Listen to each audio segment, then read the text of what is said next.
भारतीय अर्थव्यवस्था की बदलती जरूरतों को पूरा करने के लिए भारत को भारतीय स्टेट बैंक जैसे 4-5 और बैंकों की जरूरत है। वित्त मंत्री ने कहा कि भारतीय बैंकिंग का दीर्घकालिक भविष्य डिजिटल प्रक्रियाओं द्वारा संचालित होगा। आईबीए को बैंक शाखाओं की देशव्यापी डिजिटल मैपिंग करने को कहा। सीतारमण ने सुगम एकीकरण के लिए बैंकों की सराहना की। नमस्कार दोस्तों, मैं विपुल फाइनेंशियल अवेयरनेस में आपका स्वागत करता हूं। आज मिनिस्ट्री ऑफ फाइनेंस ने अपने प्रेस रिलीज में कहा, केंद्रीय वित्त और कॉर्पोरेट कार्य मंत्री श्रीमती निर्मला सीतारमण ने कहा कि देश को भारतीय स्टेट बैंक जैसे 4-5 और बैंकों की जरूरत है। उन्होंने कहा कि हमें अर्थव्यवस्था और उद्योग की हालिया वास्तविकताओं के मद्देनजर बदलती आवश्यकताओं को पूरा करने के लिए बैंकिंग को बढ़ाने की जरूरत है। जिस तरह से अर्थव्यवस्था पूरी तरह से एक अलग स्तर पर हस्तांतरित हो रही है और जिस तरह से उद्योग उसे अपना रहा है, उसमें अनेक नई चुनौतियां सामने आती रहती है। इन चुनौतियों से निपटने के लिए हमें संख्या में ही अधिक नहीं बल्कि बड़े बैंकों की भी जरूरत है। केंद्रीय मंत्री ने आज मुंबई में भारतीय बैंक संघ आईबीए की 74वीं वार्षिक आम बैठक में अपने मुख्य भाषण के दौरान बैंकिंग समुदायों के साथ इस दृष्टिकोण को साझा किया।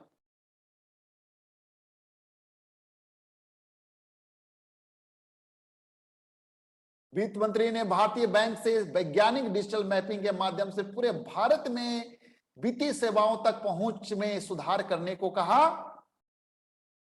वित्त मंत्री ने उद्योग जगत से यह कल्पना करने का आह्वान किया कि भारतीय बैंकिंग को तत्काल और दीर्घकालिक भविष्य में कैसा होना चाहिए। अगर हम कोविड के बाद का परिदृश्य देखते हैं तो भारत के बैंकिंग नवोन्मेष को बहुत ही अनूठा पाते हैं, जहां डिजिटलीकरण को बेहद सफल तरीके से अपनाया गया है, जबकि कई देशों में महामारी के दौरान बैंकों अपने ग्राहकों तक नहीं पहुंच सके। भारतीय बैंकों के डिजिटलीकरण के स्तर ने हमें डीबीटी और डिजिटल तंत्र के माध्यम से छोटे, मध्यम और बड़े खाता धारकों को धन हस्तांतरित करने में मदद की। केंद्रीय मंत्री ने भारतीय बैंकिंग उद्योग का एक अस्थायी भविष्य बनाने के लिए काम में निर्बाध और परस्पर जुड़े डिजिटल सिस्टम के महत्व को रेखांकित किया और कहा कि भारतीय बैंकिंग का दीर्घकालिक भविष्य काफी हद तक डिजिटल प्रक्रियाओं द्वारा संचालित होने वाला है। वित्त मंत्री ने कहा, डिजिटलीकरण के लाभों के बावजूद वित्तीय सेवाओं तक पहुंच में व्यापक असमानताएं हैं। उन्होंने कहा कि हमारे देश के कुछ हिस्से ऐसे हैं जहां भौतिक रूप बैंक जरूरी है। वित्त मंत्री ने आईबीए को तर्कसंगत दृष्टिकोण और डिजिटल प्रौद्योगिकी के अधिकतम उपयोग के जरिए हर जिले में बैंकिंग की पहुंच में सुधार लाने को कहा। इसे प्राप्त करने के लिए केंद्रीय मंत्री ने आईबीए को देश के प्रत्येक जिले के लिए सभी बैंक शाखाओं का डिजिटलीकृत स्थान बार नक्शा बनाने की सलाह दी। उन्होंने कहा कि लगभग 7.5 लाख पंचायतों में से लगभग 2/3 के पास ऑप्टिकल फाइबर कनेक्शन है। आईबीए को इस पर विचार करना चाहिए और पता लगाना चाहिए कि तथा यह तय करना चाहिए कि बैंकों की भौतिक उपस्थिति, फिजिकल प्रेजेंस कहां होनी जरूरी है और कहां पर हम भौतिक शाखा के बिना भी ग्राहकों को सेवा देने में सक्षम है। आईबीए को पहल करके वित्तीय समावेशन और वित्तीय सेवाओं तक पहुंच बढ़ाने के लिए सरकार के प्रयासों में मदद करनी चाहिए, खासकर ऐसे क्षेत्रों में जहां अभी बैंक सेवा उपलब्ध नहीं है या कम उपलब्ध है। चतुर चुस्त अनुकूल बने, यह 2030 के लिए $1 ट्रिलियन के निर्यात लक्ष्य को प्राप्त करने के लिए आवश्यक है। वित्त मंत्री ने बैंकरों को प्रौद्योगिकियों में तेजी से बदलाव के अनुरूप स्वयं को बदलने की आवश्यकता पर जोर दिया। आज हम जो नया सोचते हैं वह एक साल में पुराना हो जाएगा, इसलिए हमें खुद को लगातार अपडेट करने के लिए संसाधन हासिल करने होंगे। उन्होंने कहा कि इस तरह की तत्परता विशेष रूप से महत्वपूर्ण है ताकि हम अपने लिए निर्धारित महत्वाकांक्षी निर्यात लक्ष्यों को प्राप्त करने में सक्षम हो। हमने अपने आप को 2030 तक $2 ट्रिलियन का निर्यात लक्ष्य दिया है। इस लक्ष्य में व्यापारिक निर्यात $1 ट्रिलियन और सेवा निर्यात भी $1 ट्रिलियन का शामिल है। तेजी से बदलाव के इस युग में महामारी के बाद हमें ग्राहकों को कैसे देखते हैं, इसमें बहुत सारी चुनौतियां आने वाली है। इन चुनौतियों का समाधान तब तक नहीं किया जा सकता जब तक कि बैंक विभिन्न व्यवसायों और क्षेत्रों की अच्छी समझ के साथ चुस्त न हो। अतः बैंकिंग उद्योग को विविध क्षेत्रों की अनूठी व्यावसायिक आवश्यकताओं और भारत में तेजी से हस्तांतरित होने वाले कई व्यवसायों को समझने के लिए विशेषज्ञों की आवश्यकता है। वित्त मंत्री ने हाल ही में गठित अकाउंट एग्रीगेटर फ्रेमवर्क में लाभों के बारे में बताया। अगर ढांचे का उपयोग किया जाता है तो हमें विशेष क्रेडिट आउटरीच की आवश्यकता नहीं होगी। सरकार आरबीआई के साथ मिलकर प्रोटोकॉल और ढांचे के साथ मदद कर रही है। वह डिजिटल सिस्टम के माध्यम से उद्योग में बैंकों को और अधिक हासिल करने में मदद कर रही है। वित्त मंत्री ने देश के पूर्वी क्षेत्र में बैंकिंग आउटरीच की उच्च संभावना के बारे में बताया। इस देश की पूर्वी क्षेत्र में पर्याप्त से अधिक चालू खाते, बचत खाते हैं, लेकिन कोई ऋण लेने वाला नहीं है। आपको इस मुद्दे को हल करने की जरूरत है और देखें कि आप बिहार जैसे उन राज्यों में कैसे उधार से दे सकते हैं।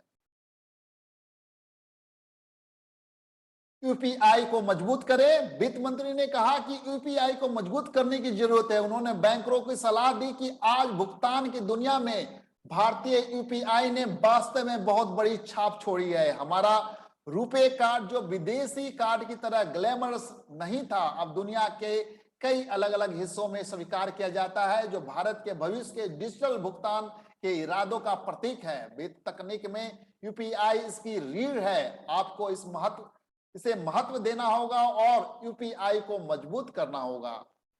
आपको बैंकों का एकीकरण बिना किसी समस्या के सुनिश्चित किया है।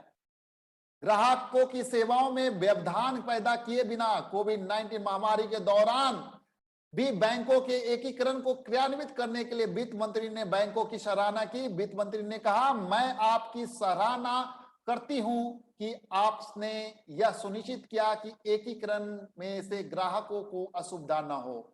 आपने यह सुनिश्चित किया कि विभिन्न बैंकों की प्रमाणिक प्रणालियां एक दूसरे से सामंजस्य करें। आपने ग्राहकों की सेवा में महामारी के दौरान खुद को उपलब्ध किए रखा। साथ ही आपके प्रयासों से बैंकों का एकीकरण बिना किसी झंझट के संपन्न हुआ। NARCL एक बैड बैंक नहीं है। श्रीमती सीतारमण ने national asset reconstruction company limited और India debt resolution company limited की स्थापना के साथ आने के लिए आरबीआई का आभार व्यक्त किया। उन्होंने आशा व्यक्त की कि एक साथ काम करते हुए NARCL और IDRCL NPA का पुनर्गठन और बिक्री में सक्षम होंगे। वित्त मंत्री ने जोर देकर कहा कि NRCAPL एक बैड बैंक नहीं है, यह एक फॉर्मुलेशन है जिसका उद्देश्य बैंकों की संपत्ति का स्वच्छ करना और NPA का त्वरित तरीके से निपटाना करना है। बैंक अब बाजार से पैसा जुटाने में सक्षम है, इसलिए बैंकों का पुनर्जीकरण करने का बोझ सरकार पर कम होगा। हम चाहते हैं कि बैंक बहुत अधिक पेशेवर तथा एक बदली हुई मानसिकता के साथ काम करे। वित्त मंत्री ने कहा कि पेशेवर बनने का बिल्कुल यह सही समय है। उन्होंने कहा कि बैंक वैल्यूएशन में रेजर शार्प होने चाहिए, जिससे आप सही कीमत पर सही तरह की राशि जुटा सके। निजी क्षेत्र के DFI को विकास की जरूरतों को पूरा करने की जरूरत है। वित्त मंत्री ने निजी क्षेत्र में भी विकास वित्त संस्थानों के महत्व और आवश्यकता को रेखांकित किया। सरकार एक विकास 20 संस्थान ला रही है। साथ ही हमने निजी क्षेत्र में DFI के आने के लिए पर्याप्त प्रावधान किए हैं। हमें उम्मीद है कि सार्वजनिक और निजी क्षेत्र में के DFI के बीच अच्छी प्रतिस्पर्धा होगी ताकि प्रतिस्पर्धा कीमतों पर पैसा उपलब्ध हो सके। हमें उम्मीद है कि सार्वजनिक और निजी क्षेत्र के DFI के बीच अच्छी प्रतिस्पर्धा होगी ताकि प्रतिस्पर्धा कीमतों पर पैसा उपलब्ध हो सके। वित्त मंत्री ने प्रधानमंत्री की इस कथन की कि हमारी मानसिकता और जीने के तरीके में बदलाव और उसे रीसेट करने की जरूरत है कि याद दिलाते हुए उम्मीद व्यक्त की कि RBI इस आह्वान पर खरा उतरेगा। उन्होंने कहा कि हम भारतीय अर्थव्यवस्था के एक बहुत ही महत्वपूर्ण चरण में हैं, आप इसकी रीढ़ हैं। मैं चाहती हूं कि RBI इस अवसर पर आगे आए और भारत को सर्वोत्तम वित्तीय सेवाएं प्रदान करे। वित्त मंत्री ने नए डिजिटल और कनेक्टेड युग की बदलती वास्तविकताओं के अनुरूप बैंकों के कारपोरेट जगत का पुनर्कल्पना करने का तथा उसे बढ़ावा देने का आह्वान किया। श्रीमती सीतारमन ने अपने संबोधन की शुरुआत में बैंकिंग उद्योग के उन सभी सदस्यों को श्रद्धांजलि दी जिन्होंने कोविड-19 महामारी के दौरान देश की सेवा करते हुए अपनी जान गंवा दी। राज्य मंत्री भागवत कराड़ ने लोगों तक वित्तीय पैकेज का लाभ पहुंचाने के लिए बैंकों की सराहना की।